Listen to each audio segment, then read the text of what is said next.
The debate's supposed to be, is Islam true? Which I think this is the fifth such debate that I've had with a Muslim apologist. When I'm saying that Islam existed prior to Prophet Muhammad, so the notion or the concept of what Islam is something that was present in the world, and it's something that was existing, that the people at the time of Prophet Muhammad understood, just like the people before Prophet Muhammad also understood.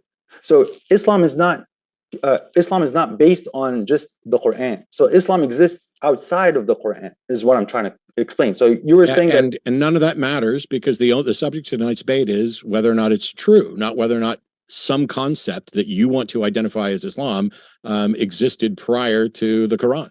That's irrelevant to whether or not it's true. Islam is something, it's very simple because you are living it. God did say that everything in the world, in the skies and the lands, have already aslama lillah. They already submitted to God. Well, you just once again said what God said, but you haven't demonstrated that there is a God or that God has ever said anything. You're just saying what you believe. If we're going to have a discussion about whether or not Islam is true, you don't get to say God said this. You get until you demonstrate that in fact God did say something. Me and you should find the ability to find some peace with whatever we're doing and not to impose on each other. Is that a true statement? I don't think there's not a true statement. Sorry, is that a comforting statement? Is that a good statement? I don't care if a statement is comforting. I care about whether or not it's true. The subject of the debate was, is Islam true? The fact that you find it comforting or that your life's better is not in any way a demonstration of truth. And while then is the statement true? And while I'm still talking, and while I would love to find ways to strive for peace together, and you and I can work towards peace together, I'm not going to be advocating for religious assertions that are false. How do you demonstrate that Islam is true? The moral values and the inputs that you have to put in the world makes you the best human beings with what is described in the Quran from what all the other religions have discovered, which they have a small part of. Islam has it comprehensive. When you say this is what the Quran states, that doesn't matter, because what the Quran states is not necessarily true. The purpose of tonight's debate is for you to demonstrate that it is true. And you don't get to just say that's what the Quran states. Like this conversation here, the belief, just simply the belief, okay? Let's just talk about simply the belief. Me knowing that on the day of judgment, I am going to be judged on how I treated you. You don't know that? You believe it. I believe you don't know that. But I'm telling you, how do you demonstrate that it's true? How do you demonstrate that it's true?